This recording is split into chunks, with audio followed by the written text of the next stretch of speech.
Bonjour, j'espère que cette journée sera belle pour toi. Hier, nous avons eu notre premier culte depuis 2 ans, sans restriction, ici en Suisse. Ça fait beaucoup de bien. C'est un terrain à regagner. Dieu nous donne la liberté, c'est à nous de l'acquérir, de la saisir, de la prendre pour soi. Et dans ce qu'on a vécu au travers du confinement, de plus en plus, la liberté nous est offerte. Mais est-ce qu'on va la saisir? Est-ce qu'on va la regagner, se la réapproprier? Et ça vaut la même chose dans notre vie. La prière du Notre Père nous amène à cette notion et à cette pensée de quelle manière honorer Dieu et de quelle manière vivre dans la liberté qu'il nous donne. La capsule que je n'ai pas faite hier était « Ne nous expose pas à la tentation, mais délivre-nous du mal ». Dans d'autres versions, c'est « Ne nous soumets pas à la tentation ». On pourrait se poser la question, mais est-ce que Dieu met tout en œuvre pour que la tentation soit là? Rappelle-toi que Jésus dans le désert n'a pas été poussé par Dieu, mais c'est le diable qui l'a entraîné. Donc Dieu ne tente pas. Jacques 1, verset 13, il est dit que ne dites pas que Dieu a tenté ou a éprouvé. Donc Dieu n'est pas un père qui tente, mais au contraire, il nous amène à rentrer dans la délivrance, dans la liberté, et nous pouvons lui prier, Père, garde mon cœur de succomber. Ne me soumets pas, fais tout en sorte, je t'en supplie Seigneur, garde-moi. Et cette prière, tu peux la faire, de supplier Dieu de te garder, de ne pas tomber dans le chemin de la tentation. Beaucoup des batailles que nous livrons ne sont pas enracinées dans nos circonstances, ni dans les personnes qui nous entourent, mais proviennent de l'ennemi. Et il existe une guerre qui est spirituelle, elle est réelle, et j'aimerais te dire, n'oublie pas que nos batailles sont des batailles qui sont spirituelles.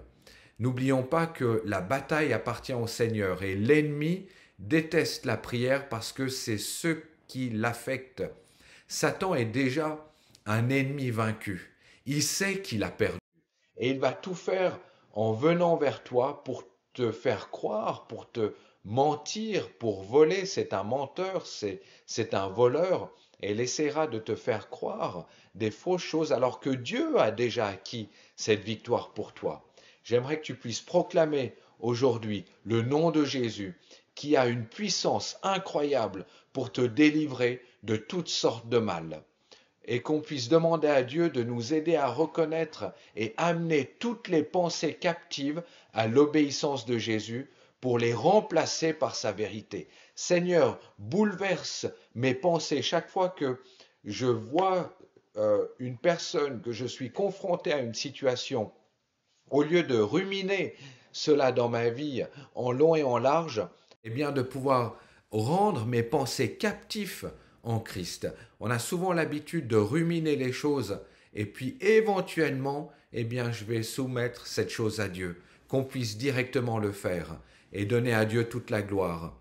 Car nous n'avons pas à lutter contre les êtres de chair et de sang, mais contre les puissances, contre les autorités, contre les pouvoirs de ce monde, des ténèbres, et contre les esprits du mal dans le monde céleste. C'est ce que Éphésiens 6, 12 nous dit.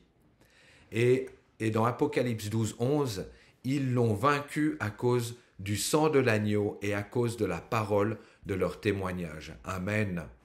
Et aujourd'hui, nous finissons cette prière du Notre Père où il est dit « Car à toi appartiennent le règne, la puissance et la gloire à jamais. » Dans quel domaine de ta vie est-ce que tu as besoin de voir le règne, la puissance et la gloire? Mais non seulement dans quel domaine tu dois le voir, mais est-ce qu'aujourd'hui, tous ensemble, on peut confesser cette réalité que à Dieu appartient toute la gloire, toute la puissance et tout le règne. La manière dont Jésus nous a appris à prier nous connecte au cœur du Père. C'est de pouvoir aligner nos priorités aux siennes et nous aide finalement à vivre dépendant de lui. Notre foi repose sur la puissance de Dieu. Nous voulons nous rappeler que Dieu est capable d'aller bien au-delà de ce que nous pensons ou de ce que nous imaginons ou de ce que nous voyons. Dieu est capable d'aller au-delà. Ses promesses dans Ésaïe 42, 16 nous l'assurent. Je ferai marcher les aveugles sur un chemin qu'ils ne connaissent pas. Quelle promesse Tu ne vois pas sur quel chemin tu pourrais rentrer, mais Dieu a promis de te faire marcher sur des chemins dont tu ne peux même pas imaginer, où sa garde rapprochée est là autour de toi, pour te protéger de toutes parts et pour t'amener de l'avant, alors que je soumets ma vie à sa seigneurie. Je les conduirai par des sentiers dans Isaïe 42, qu'ils ignoraient. Je changerai les ténèbres en lumière devant eux et je redresserai les passages tortueux.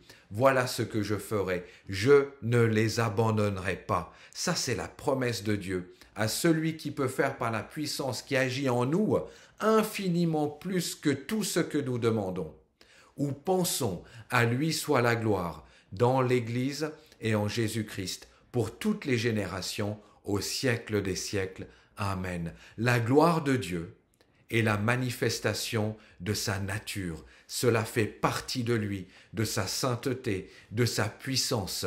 J'aimerais qu'on puisse prier que Dieu nous montre sa gloire, que nous puissions expérimenter une visitation renouvelée, une visitation vraiment personnelle et intime, et qu'il nous prépare à amener son royaume, dans notre ville, dans notre maison, dans nos foyers, dans notre entourage, dans notre voisinage, que la puissance, la présence, le royaume de Dieu qui coule au travers de toi, simplement parce qu'un jour, tu as dit oui à Jésus. Juste parce qu'un jour, tu as décidé de donner ton cœur à Jésus, le royaume, une grande partie du royaume est en toi, et là où tu es, c'est une partie du royaume de Dieu qui se trouve. Et c'est à moi de ne pas garder ce royaume juste pour moi, simplement pour mon confort, comme un trésor des plus précieux que je garde parce que je veux que personne sache que je l'ai. De peur qu'on me le vole. La différence qu'avec Dieu, c'est que si on te vole ce royaume, ce royaume en toi ne fait que multiplier et ne fait que se décupler. C'est comme un feu d'artifice. Sans arrêt, quelqu'un vient vers toi pour prendre quelque chose de Dieu, ça se renouvelle. C'est une force qui ne cesse. Et ça, c'est la relation avec Dieu. Jérémie 32, 17. Éternel, voici, tu as fait les cieux et la terre, car ta grande puissance est par ton bras étendu. Rien n'est étonnant de ta part. Merci Père, car à toi appartiennent le règne, la puissance et la gloire. Et si je finis, si tu as encore un peu de temps, je reprends cette prière du Notre Père, où il est dit « Notre Père qui es aux cieux, que ton nom soit sanctifié, que ton règne vienne, que ta volonté soit faite sur la terre comme au ciel. Donne-nous aujourd'hui le pain dont nous avons besoin, et pardonne-nous nos torts envers toi comme nous aussi, nous pardonnons les torts des autres envers nous. Ne nous expose pas à la tentation, mais délivre-nous du mal. Car à toi appartiennent le règne, la puissance et la gloire à jamais. Amen. Je te souhaite une excellente journée et à demain, ce sera une autre personne qui va commencer les béatitudes. À bientôt.